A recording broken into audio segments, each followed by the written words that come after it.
దయాప్రవక్త ముహమ్మద్ సల్లల్లాహు అలైహి వసల్లం వారు ఫరజ్ నమాజులు అన్నీ ఆచరించేవారు, వాటితో పాటు నఫిల్ నమాజులు చేసేవారు. నఫిల్ నమాజులు ఎంతలా చేసేవారు అంటే తహజ్జుద్ నమాజులో నుంచుంటే 2 కాళ్ళల్లో నీరు వచ్చేసేది, 2 కాళ్ళు వాచిపోయాయి.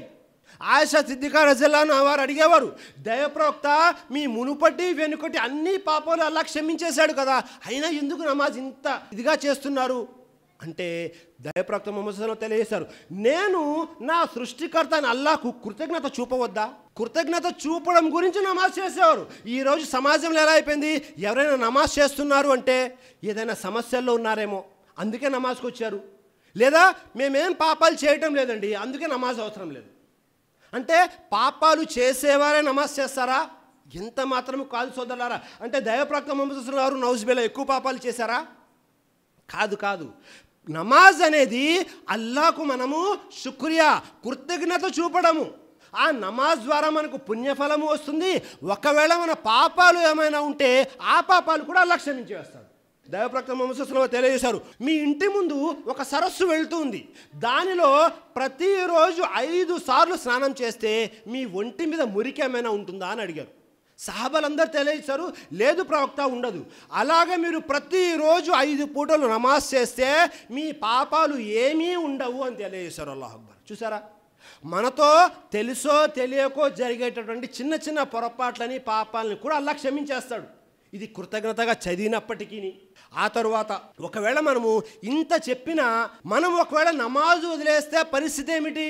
సృష్టికర్త అల్లాహ్ ఖురాన్ గ్రంథం తెలియజేస్తున్నాడు, మునీబీన ఇలైహి వత్తఖూహు వఅకీముస్ సలాత వలా తకూను మినల్ ముష్రికీన్. అల్లాహు అక్బర్. ప్రజలారా, అల్లాహ్ వైపుకు తిరగండి మరియు భయపడండి, మీరు నమాజులను స్థాపించండి, ముష్రిక్కులలో చేరిపోకండి. అల్లాహు అక్బర్. సృష్టికర్త అల్లాహ్ తాలా ఏం తెలియజేస్తున్నాడు, మీరు నమాజును స్థాపించండి, నమాజు వదిలేసి ముష్రిక్కులలో చేరిపోకండి. నమాజు వదలడము షిర్క్ చేసిన దాంతో సమానం. సృష్టికర్త అల్లాహ్ స్పష్టంగా తెలియపరుస్తున్నాడు. ఒక్కసారి గుండెల మీద చేయి వేసుకొని పరిశీలన చేయండి, ఎంతమంది నమాజు వదిలేశారు, ఎంతమంది ముష్రిక్కుల లిస్టులో ఉన్నారు. దైవప్రవక్త సల్లల్లాహు అలైహి వసల్లం వారు కూడా తెలియజేశారు, తరకు సలాతి షిర్క్. తరక్ వదిలివేయడము, సలాత్ నమాజ్ని షిర్క్తో సమానం. నమాజ్ని వదలడము షిర్క్ చేసిన దాంతో సమానం అని దైవప్రవక్త ముహమ్మద్ సల్లల్లాహు అలైహి వసల్లం తెలియజేస్తున్నారు. మరియు సహాబాలు ఎవరైతే ఉన్నారో ఆ సహాబాలందరి యొక్క ఖౌల్ కూడా అదే ఉంది. కాన అస్హాబు ముహమ్మద్ సల్లల్లాహు అలైహి వసల్లం. దైవప్రవక్త ముహమ్మద్ సల్లల్లాహు అలైహి వసల్లం యొక్క సహాబాలందరి యొక్క ఆలోచన ఏమిటి, మాట ఏమిటి అంటే, లా యరౌన షైఅన్ మినల్ ఆమాలి తరుకుహు కుఫ్రున్ గైరస్ సలాహ్.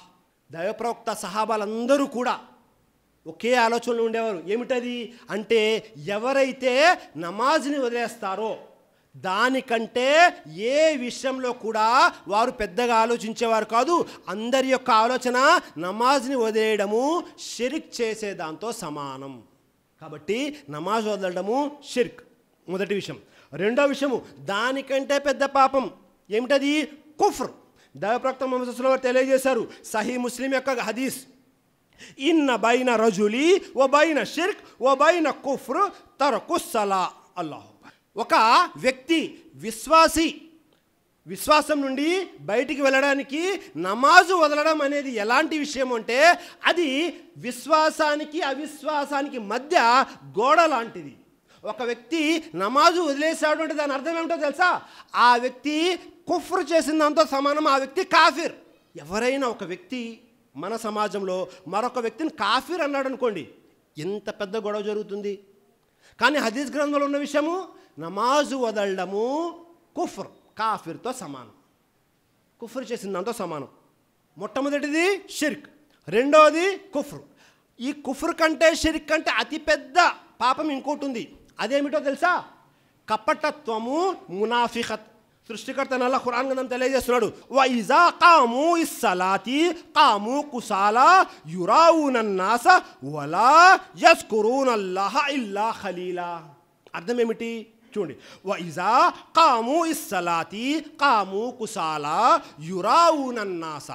వారు నమాజ్ చేస్తారు, దేని గురించి? ప్రజలని చూపడానికే నమాజ్ చేస్తారు. మునాఫికులు ఎవరైతే ఉన్నారో వారు ప్రజలను చూపడానికి నమాజ్ చేస్తారు. మరియు వలా యస్కురూనల్లాహ ఇల్లా ఖలీలా, అల్లా యొక్క జికర్ చేస్తారు కానీ చాలా తక్కువగా చేస్తారు. చూసారా, అల్లా జికర్ చేస్తారు మునాఫికులు కూడా, కానీ చాలా తక్కువగా చేస్తారు. అంటే అప్పుడప్పుడు చదివి అప్పుడప్పుడు వదిలేసేవారు మునాఫికులు. నమాజు వదలడములో మునాఫికులు అయ్యే అవకాశం కూడా ఉంది. దైవప్రవక్త వారి కాలంలో ఇదే జరిగేది. దైవప్రవక్త వారి కాలంలో మునాఫికులు ఫజర్ నమాజ్కి మరియు ఇషా నమాజ్కి వచ్చేవారు కాదు. ఎందుకని? కరెంట్ లేదు కదా, లైట్ లేదు, చీకటిగా ఉండేది.